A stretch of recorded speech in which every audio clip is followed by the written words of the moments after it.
Hello and welcome to Ninja Prep. This is Kapil Goyal, your educator and mentor for PG physics. तो master cadre Punjab की अगर आप preparation कर रहे हैं, वो भी फिजिक्स सब्जेक्ट के लिए अगर आप कर रहे हैं, तो नया सब्जेक्ट आप लोगों के लिए लेकर आया हूं जिसका नाम है ऑप्टिक्स। ऑप्टिक्स में भी हम पहले डिस्कस करेंगे रे ऑप्टिक्स को। दो पार्ट में बटा हुआ है ऑप्टिक्स। एक होता है रे ऑप्टिक्स और एक होता है वेव ऑप्टिक्स। थोड़ा कंसेप्चुअल क्वेश्चन होता है, थोड़े डायग्राम वगैरह आपको समझने होते हैं। वो डायग्राम, वो जो कंसेप्ट्स हैं वो समझ में आ जाते हैं तो क्वेश्चन आसानी के साथ सॉल्व हो जाते हैं। एक चीज़ और, जो ऑप्टिक्स के क्वेश्चन है उसकी प्रैक्टिस जितनी ज़्यादा करोगे उतने ज़्यादा वो समझ में आएंगे, बजाय कि उसकी थ्योरी पे कॉन्सेंट्रेट करोगे। तो थ्योरी तो हमें समझनी है ना, वो तो तय है, पर साथ में हमें क्वेश्चंस भी करना है। जो भी लोग देख रहे हैं इस वीडियो को या बाद में देखेंगे, तो सभी से रिक्वेस्ट रहेगी, प्लीज़ वीडियो को लाइक ज़रूर करें, चैनल को सब्सक्राइब ज़रूर करें। साथ ही साथ आपको ये भी बताना चाहूँगा कि मास्टर कैडर फिजिक्स के लिए और भी बहुत सारे टॉपिक्स मैं कवर कर चुका हूँ, प्लेलिस्ट में पड़े हुए हैं, जाकर आप वो देख सकते हैं। और साथ ही साथ बताना चाहूँगा, अगर आप लेक्चरर कैडर पंजाब के लिए भी प्रिपरेशन कर रहे हैं तो उसके लिए भी प्लेलिस्ट के अंदर बहुत सारे सब्जेक्ट्स के जो वीडियो है वो आपको मिल जाएंगे। तो फ्री में जाकर भी वहाँ से अपनी प्रिपरेशन स्टार्ट कर सकते हैं। और अगर आप कोई कोर्स देख रहे हैं मास्टर कैडर फिजिक्स के लिए या फिर लेक्चरर कैडर फिजिक्स के लिए, तो मेरा जो एप्लीकेशन है उसे डाउनलोड करके आप कोर्स भी ज्वाइन कर सकते हैं। अदरवाइज यहाँ पर जो वीडियोस है, अलग अलग स्टेट के एग्जाम के जो वीडियो है वो भी आपके लिए बहुत हेल्पफुल हो सकते हैं। तो वीडियो को कंटिन्यू करूं उसके पहले आप लोगों से ये कहूंगा, प्लीज वीडियो को लाइक जरूर कर दें और चैनल को सब्सक्राइब जरूर कर दें। तो चलिए स्टार्ट करते हैं आज का video. Law of reflection and law of refraction, उसी के अंदर हमने एक चीज पढ़ी थी जिसको हमने नाम दिया था रिफ्रैक्टिव इंडेक्स। तो आज हम उस रिफ्रैक्टिव इंडेक्स से आगे कंटिन्यू करेंगे। तो रिफ्रैक्टिव इंडेक्स क्या होता है? रिफ्रैक्टिव इंडेक्स वो पैरामीटर है जो करेक्टराइज करता है, किसको करेक्टराइज करता है? मीडियम की वेलोसिटी, मतलब कोई जो मीडियम है उसकी वेलोसिटी को करेक्टराइज करता है। तो कि मीडियम में अगर कोई लाइट रे पास हो रही है तो उसकी वेलोसिटी कितनी होगी, इस बात को करेक्टराइज कर रहा है कौन? Refractive index. क्यों? क्योंकि हमने फॉर्मूला पढ़ा, म्यू इक्वल्स टू क्या था? C upon v. Mu equals to c upon we.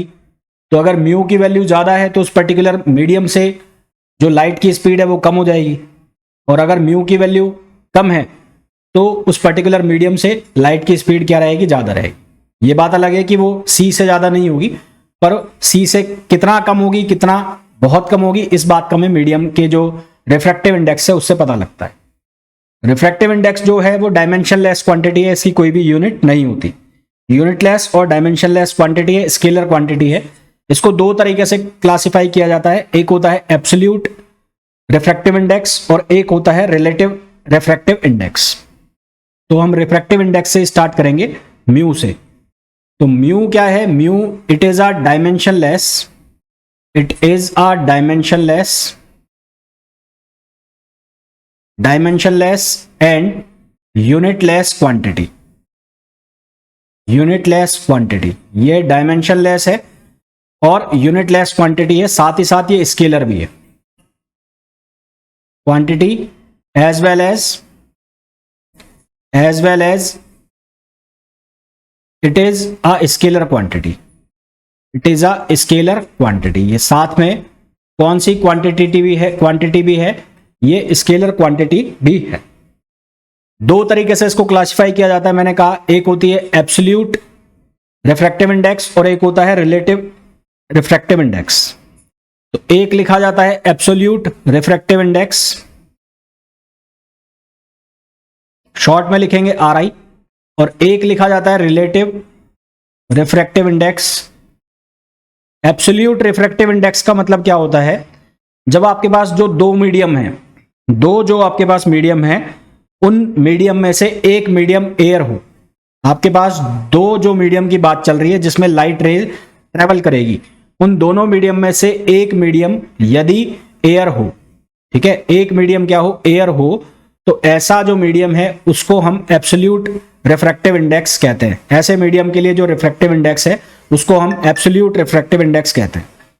वहीं अगर दोनों मीडियम में से कोई भी एयर नहीं हो, दोनों मीडियम में से कोई भी एयर नहीं हो किसी में भी, तो उसको हम क्या कहते हैं? रिलेटिव रिफ्रैक्टिव इंडेक्स कहते हैं। ठीक है, तो when light rays travel from, इसमें क्या डेफिनेशन लिखोगे? व्हेन लाइट रे travel from travel from light ray travel from air to any transparent medium, air to any transparent medium, air to any transparent medium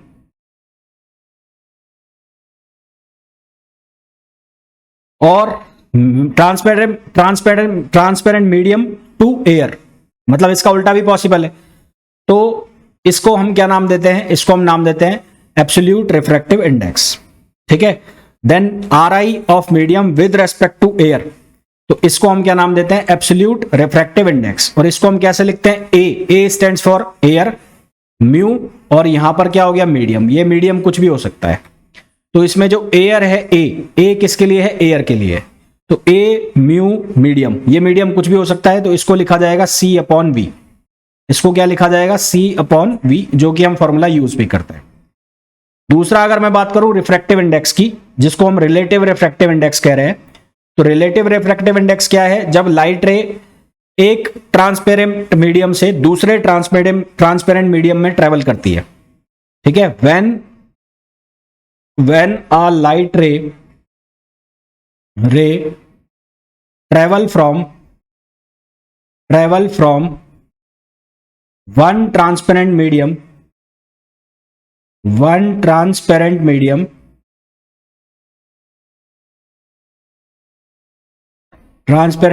to another transparent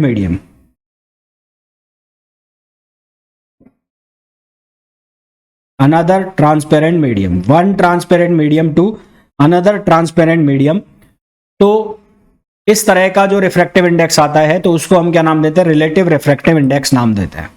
इस तरह का जो relative index आता है उसको हम इंडेक्स आता है रिफ्रैक्टिव इंडेक्स, उसको हम क्या नाम देते हैं, रिलेटिव रिफ्रैक्टिव इंडेक्स नाम देते हैं। तो इसको हम कैसे लिखेंगे, 1μ2 ऐसे लिख दिया मैंने।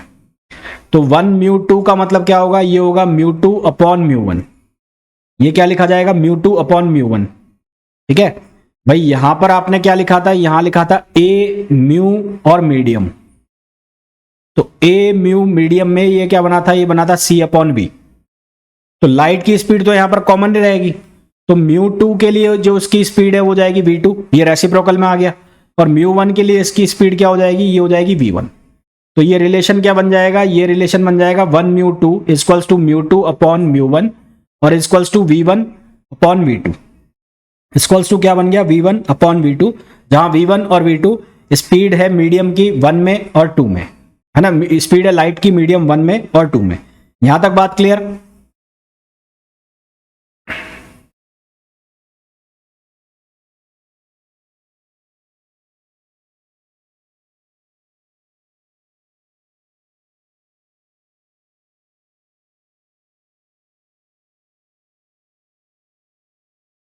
ये स्पीड है, स्पीड इन मीडियम 1 और ये है speed in medium 2, speed in medium 2। अच्छा, अब कुछ रिफ्रैक्टिव इंडेक्स में लिख रहा हूं, ये आपको याद भी होने चाहिए, हो सकता है आपको एग्जाम में गिवन ना हो, तो ये आपको याद होने चाहिए। हालांकि वैसे तो गिवन होते हैं, फिर भी ये याद रख के चलना। जैसे अगर ग्लास का आपको रिफ्रैक्टिव इंडेक्स मिले तो ए म्यू जी, ग्लास का जो रिफ्रैक्टिव इंडेक्स है ये किसका है, ग्लास ए म्यू जी। तो ग्लास का जो रिफ्रैक्टिव इंडेक्स होता है वो होता है 3/2, मतलब 1.5। इसी तरह से अगर वाटर का रिफ्रैक्टिव इंडेक्स लिखें तो ये होता है 4/3, 4/3 का मतलब हो गया 1.33, तो ये किसका हो गया, ये वाटर का हो गया।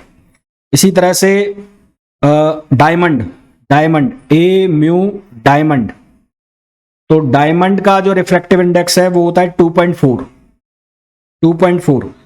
एयर का जो रिफ्रैक्टिव इंडेक्स लिया जाता है एयर का, वो एग्जैक्ट वैल्यू होती है 1.0003, पर इसकी वैल्यू लगभग हम कितनी लेके चलते हैं, 1 लेके चलते हैं, ठीक। तो ये कुछ रिफ्रैक्टिव इंडेक्स है जो आपको याद होने चाहिए। अब यदि आपको ये कहा जाए कि आप रिफ्रैक्टिव इंडेक्स निकालो वाटर टू ग्लास के लिए, ठीक है, यदि लाइट रे जो जा रही है वाटर टू ग्लास, तो वाटर टू ग्लास के लिए क्या लिखोगे आप, किधर से किधर ट्रेवल कर रही है, वाटर से किधर ट्रेवल कर रही है, ग्लास में, तो इसको क्या लिखोगे, इसको लिखोगे mu G upon mu W. अब म्यू जी एयर, इसकी वैल्यू आपके पास है कितनी है, 3/2, तो यहां पर कितना आ जाएगा 3/2, और वाटर वाले की कितनी है 4/3, 4/3। तो इसको जब आप सिंप्लीफाई करोगे तो ये बन जाएगा कितना 9/8। इसी तरह से मान लो ये होता glass to water, glass to water. अगर ये ग्लास टू वाटर होता तो आप इसको क्या लिखते G म्यू W, तो फिर ये कैसे लिखा जाता, ये लिखा जाता mu W upon mu G। तो फिर ये क्या बनता, ये बनता 4/3 को डिवाइड करते आप किससे 3/2 से, तो यहां पर ये फिर आंसर बनता 8/9। समझ गए ये बात?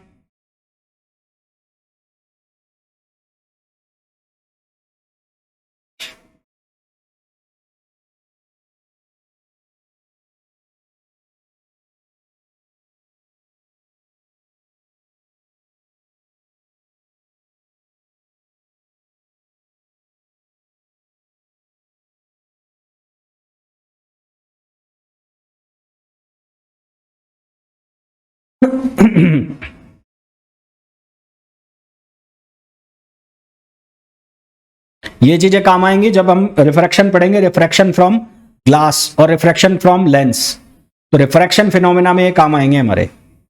अच्छा, आप मेरे को कुछ सिंपल सिंपल चीजें बताओ।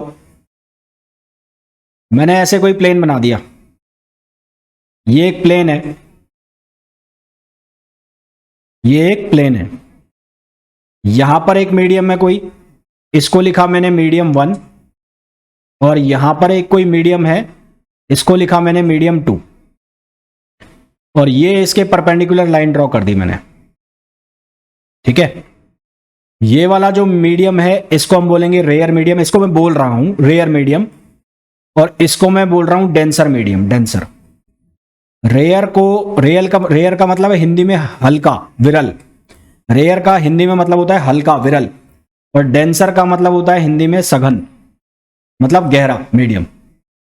अब मेरे को एक बात बताओ, आप लोगों ने पढ़ी भी है कि अगर लाइट ट्रेवल कर रही है कहां से, rare to denser, light travel कर रही है कहां से, रेयर टू डेंसर, तो ये इसका इंसिडेंट रे हो गई, और ये किस एंगल पर आई, मान लो ये एंगल पर आई, आई एंगल पर। आई एंगल का मतलब है एंगल ऑफ इंसिडेंस। ये हो गया O और ये हो गया A। तो अब मेरे को बताओ कि जब ये रेयर टू डेंसर में एंटर करेगी, रेयर टू डेंसर में एंटर करेगी, तो ये जो परपेंडिकुलर दिख रहा है आपको, ये वाला परपेंडिकुलर जो ब्लैक कलर से है, ये इसके पास घूमेगी, ये इसके पास बेंड होगी या इससे दूर बेंड होगी। मेरा कहने का मतलब है ये इस तरह से बनेगी वन कंडीशन, या ये इस तरह से बनेगी सेकंड कंडीशन। फर्स्ट या सेकंड में से कौन सा बनेगा? जब रेयर टू डेंसर में आएगी, जब लाइट रे रेयर से डेंसर में आएगी, तो जो ये नॉर्मल दिख रहा है प्लेन के नॉर्मल, इसके पास बेंड होगी या इससे दूर जाएगी?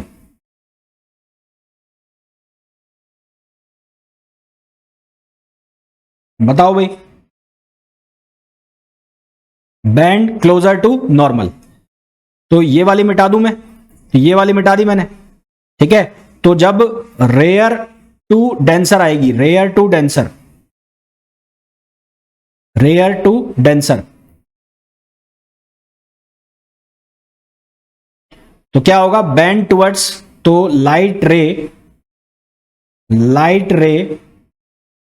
बेंड टुवर्ड्स नॉर्मल, नॉर्मल के पास क्या कर जाएगी, बेंड कर जाएगी।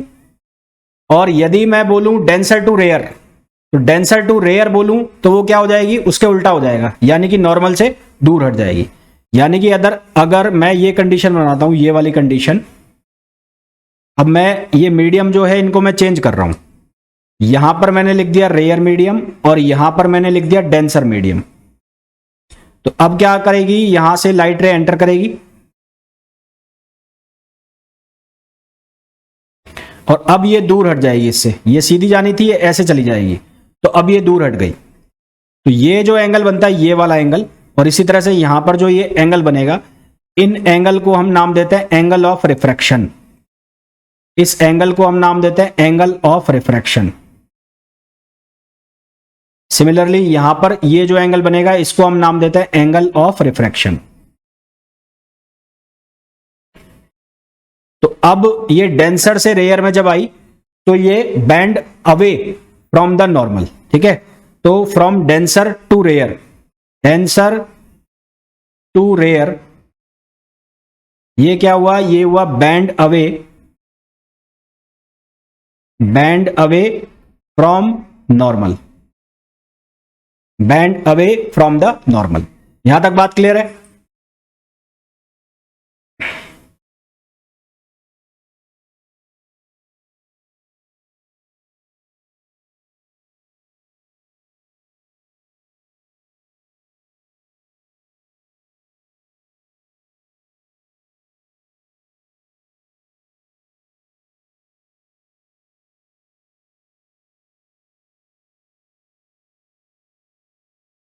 फिर और चीज बताओ मेरे को। मैंने अब रेयर और डेंसर की जगह यहां पर लिख दिया मैंने एयर, और यहां पर लिख दिया मैंने वाटर, यहां पर लिख दिया मैंने एयर और यहां पर लिख दिया मैंने वाटर। यहां पर ये एंटर करी और ये बैंड टुवर्ड्स हो गई, जैसा कि आपने बताया ये बैंड हो गई, बैंड टुवर्ड्स द नॉर्मल।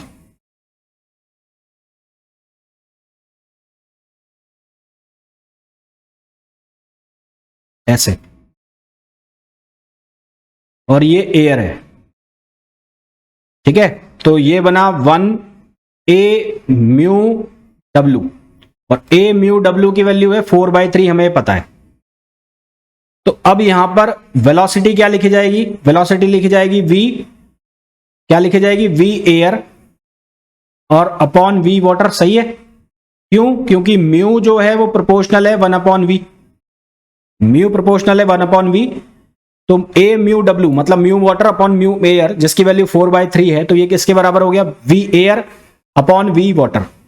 तो अब मेरे को ये बताओ कि which is correct, which is correct, v air greater than v water और v water greater than v air, इन दोनों में से कौन सा सही है?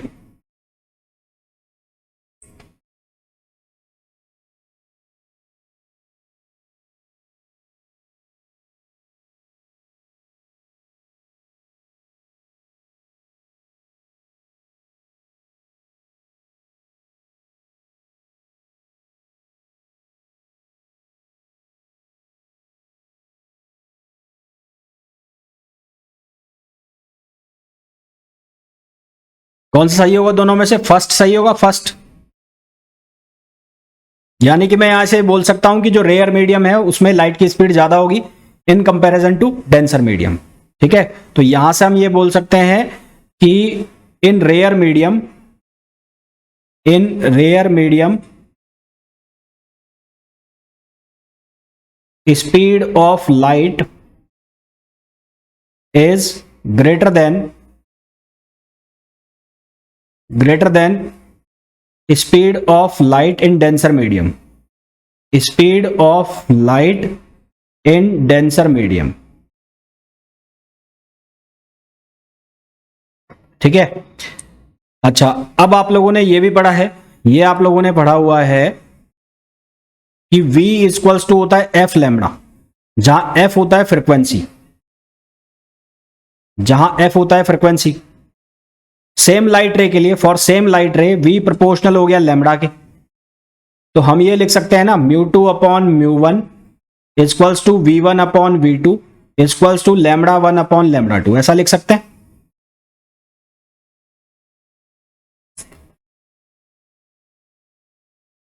ऐसा, और इस मीडियम के अंदर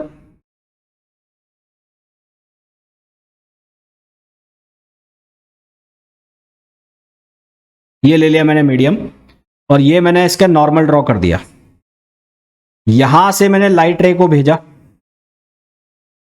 और ये किस एंगल पर आई, आई एंगल पर आई, आई एंगल, और यहां पर ये बैंड हो गई किसकी तरफ, नॉर्मल की तरफ, ये बैंड हो गई ऐसे। और ये बैंड होने के बाद यहां पर कोई क्या लगा हुआ था, यहां पर ऑब्स्टिकल था, मतलब ये इसी पाथ पर वापस से रिवर्स हो रही है, ये यहां तक आई और ये वापस उसी पाथ के ऊपर लौट भी रही है, उसी पाथ के ऊपर लौट भी रही है, और ये एंगल है आर, एंगल ऑफ रिफ्रैक्शन क्या है, एंगल ऑफ आर। तो ये है मीडियम फर्स्ट और ये है मीडियम सेकंड। तो केस फर्स्ट जब ये ऐसे आ रही है, जब ये ऐसे आ रही है तो हम क्या लिखते हैं, हम लिखते हैं sine i upon sine r equals to क्या लिखूंगा मैं, mu two upon mu one. सही है, क्या लिखेंगे, जब ये वन से कहां पर आ रही है, टू में आ रही है, फॉर वन टू टू। और अगर मैं टू टू वन लिखूं तो for two two one, two two one यानी कि जब ये वापस लौट रही है तो इंसिडेंट एंगल कौन सा हो गया, आर, और रिफ्रैक्शन एंगल कौन सा हो गया, आई। तो उस केस में ये क्या बनेगा, ये बनेगा sine r upon sine i, sine r upon sine i. तो साइन आर के साथ कौन सा हो जाएगा, ये हो जाएगा mu one upon mu two, है ना। तो ये क्या हो जाएगा, mu one upon mu two.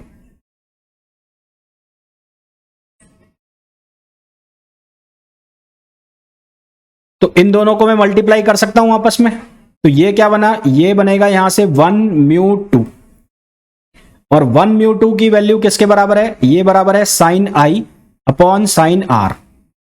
और इसको मैं क्या लिख सकता हूं, इसको लिख सकता हूं मैं टू म्यू वन, है ना। इसको क्या लिख सकते हैं, टू म्यू वन, टू से कहां जा रही है, वन में जा रही है। तो ये किसके बराबर हो रहा है, ये हो रहा है sine r upon sine i, sine r upon sine i.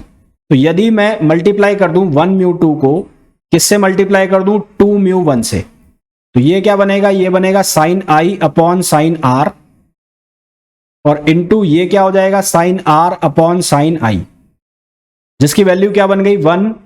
तो ये one mu two into two mu one equals to हो गया वन, इक्वल्स टू क्या हो गया, वन।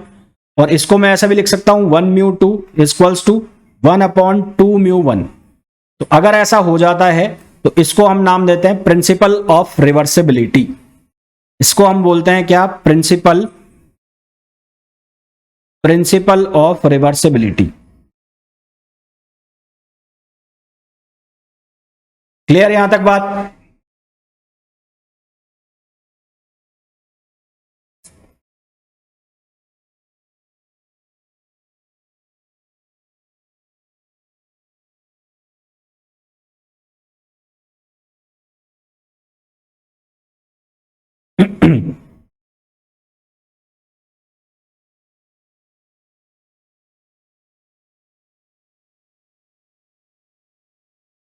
तो इस बात का मतलब ये समझो कि एक से दूसरे मीडियम में गई और दूसरे से मीडियम में, यानी कि अगर लाइट रे पहले मीडियम में वापस लौट रही है, पहले मीडियम में वापस लौट रही है, तो उनके जो रिफ्रैक्टिव इंडेक्स है उनका मल्टीप्लिकेशन कितना हो जाएगा, वन हो जाएगा।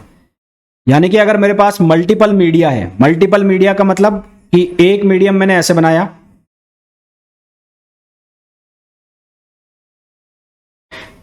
ऐसे बना लिया मैंने, एक मीडिया हो गया ये हो गया टू, और ये हो गया थ्री, और इसको मैं वन कर देता हूं वापस से, इसको मैंने वन कर दिया। यहां नॉर्मल बना दिया मैंने, नॉर्मल ड्रॉ कर दिया ऐसे, ये नॉर्मल हो गया। लाइट रे एंटर करी ऐसे, फिर ये बैंड हो गई इसकी तरफ, फिर ये फिर बैंड होगी, और यहां पर भी एक नॉर्मल आ गया, तो यहां पर भी एक नॉर्मल आ गया, यहां पर भी एक नॉर्मल आ गया, तो ये बैंड हो गई। और अब ये वापस किस में जाएगी, रेयर मीडियम में जाएगी, और अब ये क्या हो गई, band away from the normal हो गई। ठीक, तो इसके लिए मैं ऐसा लिख सकता हूं, इसका मतलब one mu two into two mu three into three mu one, ये किसके बराबर हो गया, वन के इक्वल हो गया, हाँ या ना। One mu two into two mu three into three mu one equals to क्या हो गया, वन हो गया। तो ये क्या हो गया, प्रिंसिपल ऑफ रिवर्सिबिलिटी। क्या ये बात समझ में आ गई।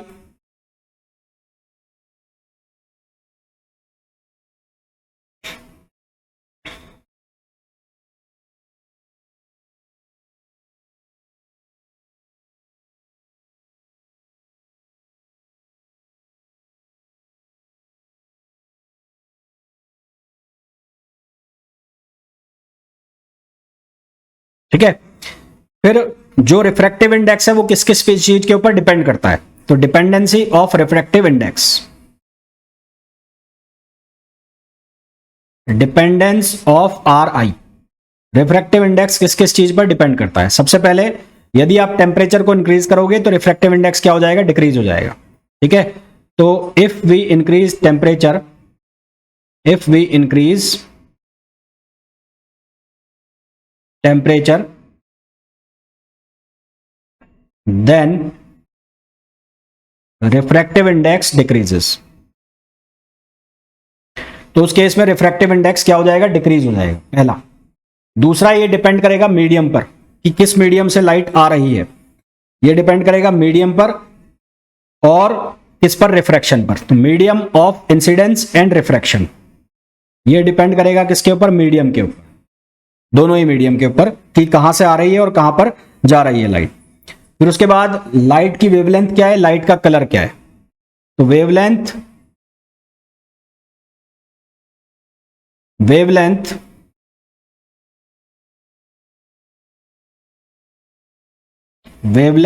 एंड कलर ऑफ लाइट,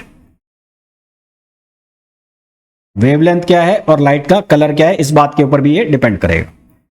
तो यहां तक तो बात हो गई किसकी, रिफ्रैक्टिव इंडेक्स की। अब एक फिनोमेना होता है जिसको कहते हैं लेटरल शिफ्ट, जिसको क्या नाम दिया जाता है, लेटरल शिफ्ट। तो lateral shift through a transparent film, thin film. तो लेटरल शिफ्ट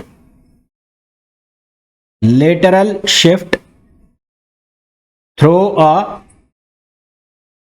अ थिन फिल्म, एक थिन फिल्म से शिफ्ट कितना होगा।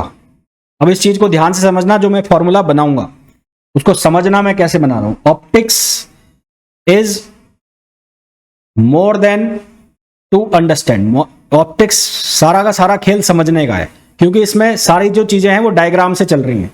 अगर आपको डायग्राम समझ में आ रहे हैं ऑप्टिक्स के अंदर तो आपको ऑप्टिक्स समझ में आ रहा है, और अगर आपको डायग्राम समझ में नहीं आ रहे हैं तो फिर ऑप्टिक्स समझने में आपको प्रॉब्लम होगी, परेशानी होगी।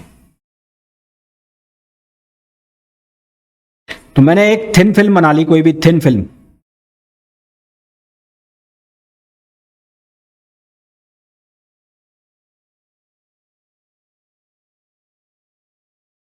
तो ये इस फिल्म की थिकनेस है, टी क्या है, इसकी थिकनेस है, थिकनेस।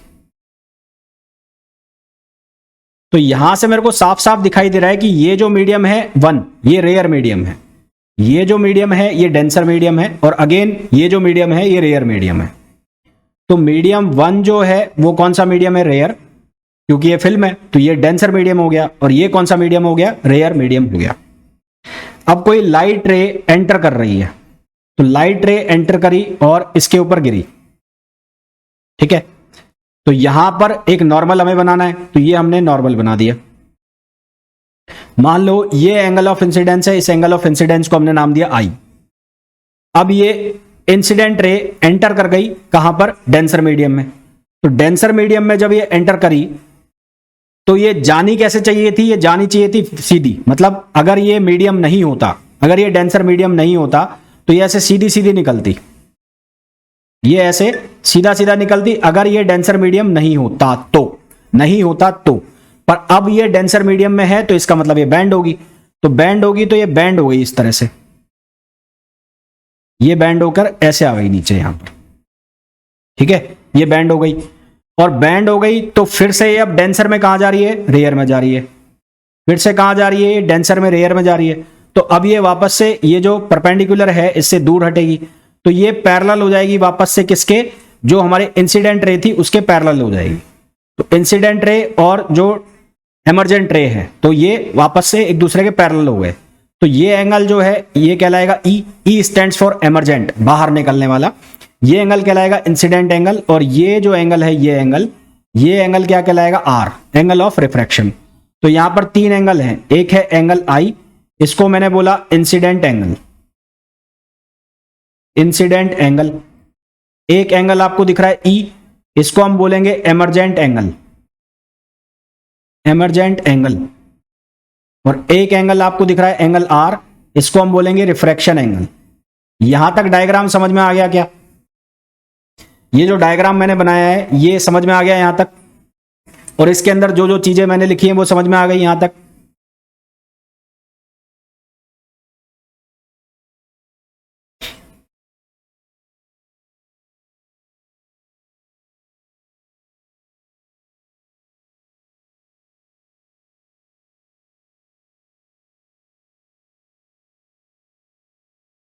अब देखो ध्यान से, मैंने बोला कि अगर ये डेंसर मीडियम नहीं होता तो ये इंसिडेंट रे ऐसे जाती बिल्कुल सीधे, जो डॉट डॉट मैंने बनाए हुए हैं, पर क्योंकि ये डेंसर मीडियम आ गया तो ये बैंड हो गई। बैंड हो गई इसका मतलब इसका पाथ जो है वो शिफ्ट हो गया। तो शिफ्ट कितना हुआ, शिफ्ट को निकालने के लिए मैंने क्या किया, एक परपेंडिकुलर ड्रॉ कर दिया। तो ये मैंने परपेंडिकुलर डाल दिया ऐसे इसके ऊपर, ये परपेंडिकुलर डाल दिया। तो ये जो परपेंडिकुलर ड्रॉ किया है इसको हम क्या बोलेंगे, शिफ्ट बोलेंगे। तो इसको मैं नाम दे देता हूं, इसको मैंने नाम दे दिया m, इसको मैंने नाम दे दिया n, और इस पॉइंट को मैंने नाम दे दिया c, इस पॉइंट को मैंने नाम दे दिया c, नाम दे दिया c। ठीक है। अगर ये बैंड नहीं होती तो ये एंगल अगर I है तो ये पूरा एंगल भी कितना होता, I होता, ये एंगल भी कितना होता, I होता। पर अब यहां पर एंगल आ गया R और ये एंगल है I, तो ये इतना सा एंगल जो बचा, इतना सा एंगल, ये कितना बचा, I माइनस आर, ये कितना बचा, I माइनस आर। तो एक ट्राइंगल मेरे पास जो बना वो कुछ इस तरह से बना, इस तरह से। ये हो गया C, ये हो गया N और ये हो गया M, और ये एंगल जो हो गया वो हो गया I माइनस आर। ये जो MN डिस्टेंस है, MN, इस MN डिस्टेंस को हम कहेंगे लेटरल शिफ्ट। इस MN डिस्टेंस को हम क्या नाम देंगे, लेटरल शिफ्ट। इस MN डिस्टेंस को हम क्या नाम देंगे, लेटरल शिफ्ट। एक और ट्राइंगल मेरे को दिखाई दे रहा है, वो ट्राइंगल मेरे को कौन सा दिखाई दे रहा है वो भी मैं बना देता हूं। एक ट्राइंगल मेरे को ये दिखाई दे रहा है, अगर मैं इसको पूरा बढ़ा देता हूं यहां तक, तो एक ट्राइंगल मेरे को ये दिखाई दे रहा है, एक ट्राइंगल मेरे को ये दिखाई दे रहा है। इस ट्राइंगल में ये वाला जो एंगल है ये कितना है, R।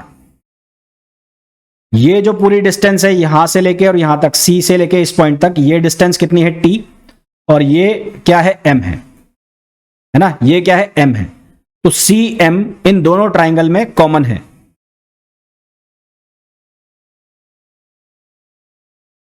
कौन सा एंगल, ये वाला एंगल, ये I कैसा आया,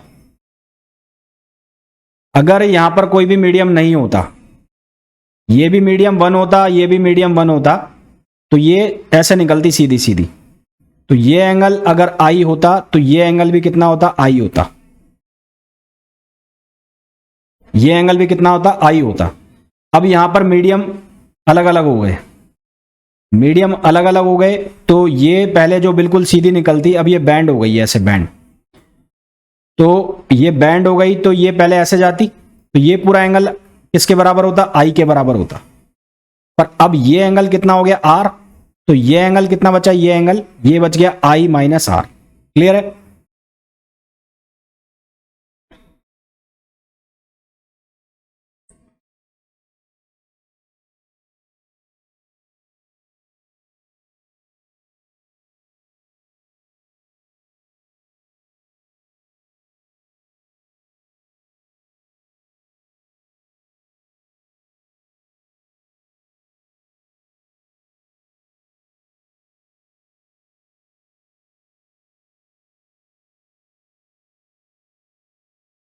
अब देखो ये दो ट्राइंगल मेरे पास निकले, ये दो ट्राइंगल। तो इस ट्राइंगल को मैं ले रहा हूं, पहले जो ब्लू वाला दिख रहा है, तो मैं ब्लू वाले ट्राइंगल को उठा रहा हूं। ब्लू वाला ट्राइंगल मैंने लिया तो उसमें क्या क्या चीजें हैं, ये है C, ये है M, ये है एंगल R, और ये जो वर्टिकल डिस्टेंस है ये है T। तो यहां से अगर मैं साइन R निकालता हूं, साइन R, तो साइन R की वैल्यू नहीं, कॉस R निकालता हूं, कॉस R। तो अगर मैं यहां से कॉस R की वैल्यू निकालूं, कॉस R, तो कॉस R किसके इक्वल होगा, कॉस R इक्वल होगा बेस अपॉन हाइपोटेन्यूज। तो बेस कितना हो गया, बेस हो गया T, और हाइपोटेन्यूज कितना हो गया, CM। हाइपोटेन्यूज कितना हो गया, CM। इसी तरह से मैं दूसरा वाला ट्राइंगल लूं, और ये ट्राइंगल कौन सा था, सी एम एन। तो ये एम हो गया, ये एन हो गया और ये हो गया। तो ये वाला एंगल जो है ये कितना है, आई माइनस आर है और ये हमें निकालना है। तो यहां से मैंने ले लिया sine i minus r, sine i minus r. तो ये किसके इक्वल हो जाएगा, साइन आई माइनस आर, ये बराबर हो जाएगा एम एन। तो ये किसके इक्वल हो जाएगा, ये इक्वल हो जाएगा एम एन अपॉन, नहीं हाँ, एम एन अपॉन ये C M, M N upon C M. तो सी एम जो है वो दोनों में इक्वल है, सी एम जो है वो दोनों में इक्वल है। तो यहां से सी एम की वैल्यू, यहां से सी एम की वैल्यू, सी एम की वैल्यू क्या बन रही है, बन रही है t upon cos r, t upon cos r. तो अब फॉर्मूला क्या है, फॉर्मूला हमारे पास है M N, M N equals to क्या लिखा जाएगा, सी एम और साइन आई माइनस आर। तो सी एम की वैल्यू कितनी, टी अपॉन कॉस आर। तो ये क्या हो गया, टी अपॉन कॉस आर और ये कितना हो गया, साइन आई माइनस आर। तो ये एम एन आ गया और एम एन क्या है, लेटरल शिफ्ट। तो ये फॉर्मूला बन गया किसका, लेटरल शिफ्ट का, लेटरल शिफ्ट। ये फॉर्मूला बन गया किसका, लेटरल शिफ्ट का। क्लियर है यहां तक?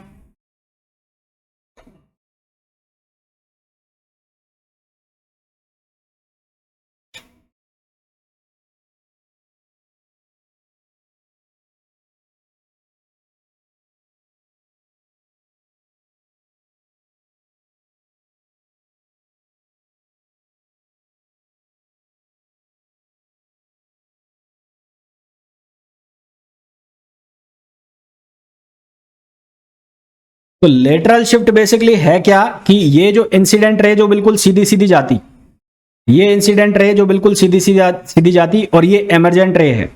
तो एमरजेंट रे और इंसिडेंट रे के बीच की परपेंडिकुलर डिस्टेंस जो है उसको हम क्या कहते हैं, लेटरल शिफ्ट कहते हैं। तो लेटरल शिफ्ट जिसको मैं नाम दे रहा हूं वो बेसिकली है क्या, जो एमरजेंट रे है, ये ई जहां पर लिखा हुआ है और ये जो आई है जो डॉटेड वाली है, इन दोनों के बीच की जो परपेंडिकुलर डिस्टेंस है इसको हम क्या नाम दे रहे हैं, लेटरल शिफ्ट नाम दे रहे हैं। तो lateral shift is nothing but perpendicular distance between emergent रे एंड इंसिडेंट रे। आ गई बात यहां तक, क्लियर, समझ में आ गया यहां तक?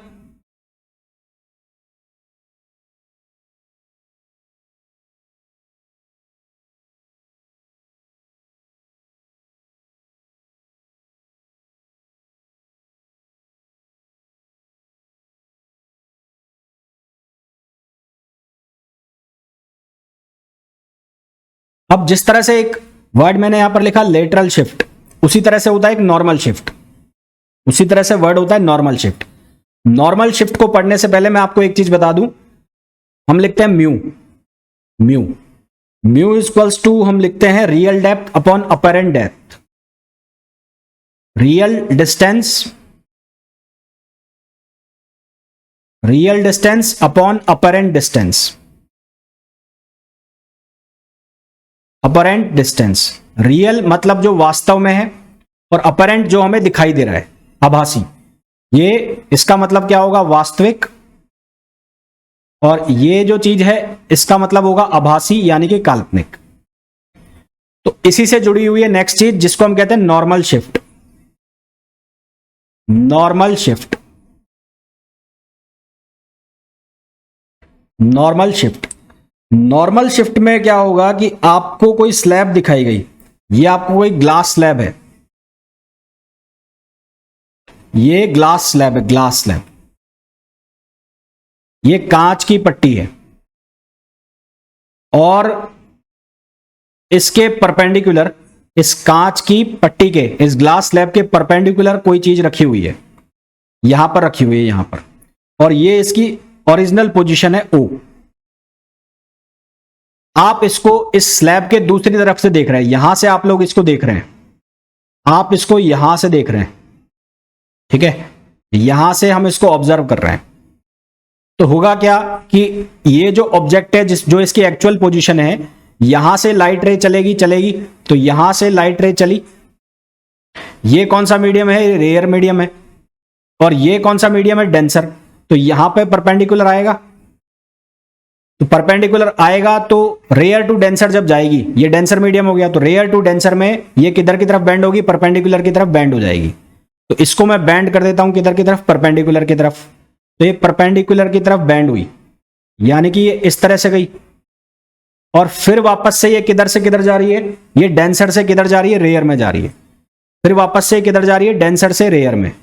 तो वापस से डेंसर से रेयर में जा रही है, तो फिर से वापस से क्या होगा, यहां पर परपेंडिकुलर आएगा, और अब ये वापस से क्या होगी, इस तरह से बैंड होके दूर हटेगी। तो एक्चुअल में लाइट ने जो ट्रेवल किया वो ऐसे किया, लाइट ने जो ट्रेवल किया वो ऐसे किया। अब आप जब इसको दूर से देख रहे हो तो आपको क्या दिखाई देगा, अगर आप यहां से सीधा प्रोजेक्शन डाल दो, इस तरह से सीधा प्रोजेक्शन डाल दो, यहां पर ये सीधा सीधा प्रोजेक्शन आपने डाला,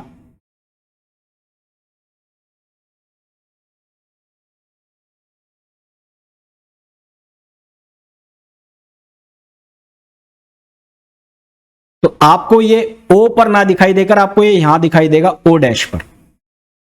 आपको कहां दिखाई देगा, O डैश पर दिखाई देगा। और ये जो शिफ्ट हुआ है पोजीशन में, इसको हम देंगे नॉर्मल शिफ्ट नाम। इसको हम क्या नाम देंगे, नॉर्मल शिफ्ट। ये समझ में आ गया।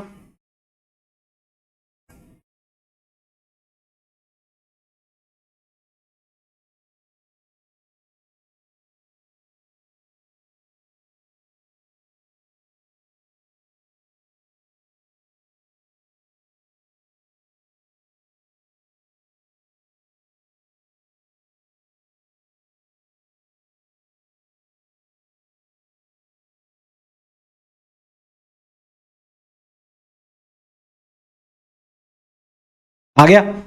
तो अब ये नॉर्मल शिफ्ट की वैल्यू हम निकाले कैसे, नॉर्मल शिफ्ट की वैल्यू निकालने के लिए हम क्या करेंगे, मैंने यहां पर लिखा है कि म्यू बराबर क्या होता है, real depth upon apparent distance.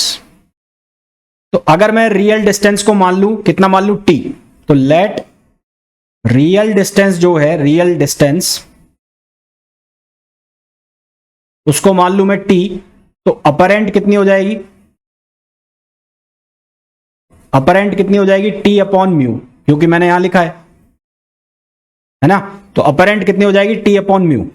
तो अगर मैं कोई एक रेफरेंस ले लूं, मैं यहां से रेफरेंस ले लूं, यहां से सारी डिस्टेंस मेजर करूं, तो अगर ये यहां से यहां तक की डिस्टेंस टी है, तो यहां से यहां तक की डिस्टेंस ऑब्वियस सी बात है कम हो गई, कितनी हो गई, टी अपॉन म्यू। तो जो ये नॉर्मल शिफ्ट है, जिसको हम एक्स भी बोलेंगे, तो ये नॉर्मल शिफ्ट कितना आ जाएगा, ये नॉर्मल शिफ्ट जो है जिसको हम एक्स भी बोलेंगे, तो वो क्या आ जाएगा, रियल में से आप किसको माइनस करोगे, अपरेंट को। तो रियल माइनस क्या करोगे, अपरेंट। तो रियल जो है वो कितना है, टी है, और अपरेंट कितना है, वो है, मैं ये कह रहा हूं कि एक्चुअल में जो ऑब्जेक्ट है वो यहां पर रखा हुआ है, और ऑब्जर्वर जो है वो ग्लास स्लैब के दूसरी तरफ है। तो वो ग्लास स्लैब के दूसरी तरफ से उस ऑब्जेक्ट को देख रहा है, तो ऑब्जेक्ट से लाइट रेज जाएंगी, तभी तो वो ऑब्जर्वर को दिखाई देंगी। तो ऑब्जर्वर तक जो लाइट रे पहुंच रही है, उसमें क्या हो रहा है कि पहले कहां से जा रही है, रेयर से डेंसर में जा रही है। तो रेयर से लाइट रेज कहां चली, डेंसर में। जब ये रेयर से डेंसर में जाएंगी तो ये बैंड हो जाएंगी किसके तरफ, टुवर्ड्स द नॉर्मल, ये नॉर्मल हो गया। फिर ये डेंसर से वापस किस में जाएगी, रेयर में जाएगी, तो अब वापस से नॉर्मल से दूर हटेंगी। तो एक्चुअल जो पाथ रहेगा लाइट का वो ये रहेगा, जो रेड हुआ, फिर ब्लू हुआ, फिर रेड हुआ। अब जो फाइनल ऑब्जर्वर को दिख रहा है, जो रेड वाला पाथ है, उस रेड वाले पाथ को ऑब्जर्वर को ये थोड़ी दिखाई दे रहा है कि यहां पर रिफ्रैक्शन हो रहा है और यहां पर रिफ्लेक्शन हो रहा है। उसको तो ये दिखाई दे रहा है कि लाइट आ रही है बस। तो ऑब्जर्वर को क्या दिखाई देगा, वो ये जो लास्ट वाला रेड वाली लाइट आई है, इसको प्रोजेक्ट कर देगा आगे की तरफ, इसको आगे की तरफ प्रोजेक्ट करेगा, और वो यहां इस हॉरिजेंटल लाइन पर जहां के पड़ जाएगा, ऑब्जर्वर को ये दिखेगा कि ऑब्जेक्ट यहां पर रखा हुआ है। वो क्या करेगा, ये लास्ट में जो उसके पास रेड कलर की लाइट जो उसको दिख रही है, इसको आगे प्रोजेक्ट करा देगा, क्योंकि उसको इस बात से क्या मतलब है कि यहां से बैंड हो रही है, यहां से बैंड हो रही है, इतनी गणित नहीं लगानी उसको तो ये देखना है कि ऑब्जेक्ट कहां रखा है। तो इस लाइट को वो आगे बढ़ाता जाएगा, बढ़ाता जाएगा, बढ़ाता जाएगा, यानी कि बढ़ती हुई दिखेगी, और दिखेगी तो ये ऑब्जेक्ट उसको यहां जो इसकी एक्चुअल लोकेशन है, यहां पर ना दिखकर कहां दिखाई देगा, ओ प्राइम पर दिखाई देगा, जो कि उसकी इमेजिनरी पोजीशन यानी कि जो एक्चुअल पोजीशन है वो शिफ्ट होती हुई दिखाई, शिफ्ट हो गई है यहां पर वास्तव में, पर दिखाई कहां दे रही है, यहां पर। तो इसको हम क्या नाम देते हैं, नॉर्मल शिफ्ट नाम देते हैं। हॉरिजेंटल में परपेंडिकुलर डायरेक्शन में ऐसे शिफ्ट हो गया, हॉरिजेंटली परपेंडिकुलर डायरेक्शन में ऐसे शिफ्ट हो गया, तो इसको हम क्या बोलते हैं, नॉर्मल। तो रियल डिस्टेंस हम मान लें कि यहां से इस ग्लास स्लैब के, यहां से इस पॉइंट से, अगर इस पॉइंट से लूं तो यहां से यहां तक की जो टोटल डिस्टेंस है, जो रेड पॉइंट O है, वहां तक की डिस्टेंस अगर T है, तो अपरेंट डिस्टेंस कैसे निकालोगे, मैंने आपको बताया म्यू किसके बराबर होता है, real distance upon apparent distance, यानी कि आभासी। तो अपरेंट डिस्टेंस किसके बराबर हो जाएगा, रियल अपॉन म्यू। तो अपरेंट डिस्टेंस कितनी आ गई, T अपॉन म्यू। तो इन दोनों के बीच की जो डिस्टेंस होगी वो कैसे निकालोगे, यहां से यहां तक की जो टोटल डिस्टेंस है T, उसमें से यहां से और यहां तक वाली डिस्टेंस, ये जो डिस्टेंस है T अपॉन म्यू, इसको माइनस कर दो। तो T में से T अपॉन म्यू को माइनस कर दोगे तो क्या दिखाई देगा, T इक्वल्स टू T और ब्रैकेट 1 माइनस 1 अपॉन म्यू, जिसको हम क्या नाम देते हैं, नॉर्मल शिफ्ट नाम देते हैं, जिसको हम क्या नाम देते हैं, नॉर्मल शिफ्ट नाम देते हैं। क्लियर है यहां तक।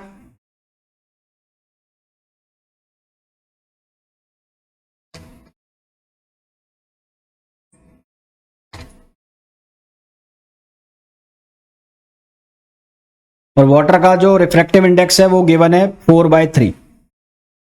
It's wavelength in water will be, it's wavelength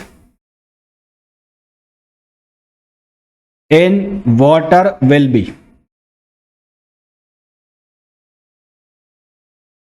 पहला ऑप्शन है 2800 आर्मस्ट्रॉन्ग, सेकंड ऑप्शन है 5600 आर्मस्ट्रॉन्ग, थर्ड ऑप्शन है 3150 आर्मस्ट्रॉन्ग, और ऑप्शन डी है 4000 आर्मस्ट्रॉन्ग। ये 1000 है, करना क्या आंसर आएगा, तो 150 और ये 3 0 0 15 4, कहीं गड़बड़ कर रहा हूं मैं, कैलकुलेशन चेक करना है एक बार, कैलकुलेशन सही है क्या मेरी, नहीं गड़बड़ कर रहा हूं मैं, हाँ कैलकुलेशन गड़बड़ हो गई, यहाँ कैलकुलेशन गड़बड़ हो गई, सॉरी कैलकुलेशन गड़बड़ हो गई। तो ये आएगा हमारे पास 3150,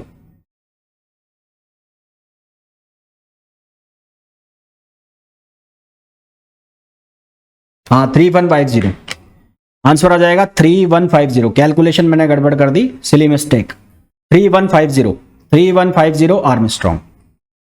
तो हमारे पास जो इसका करेक्ट आंसर आ जाएगा वो आ जाएगा सी, ऑप्शन सी, 3150 आर्मस्ट्रॉन्ग।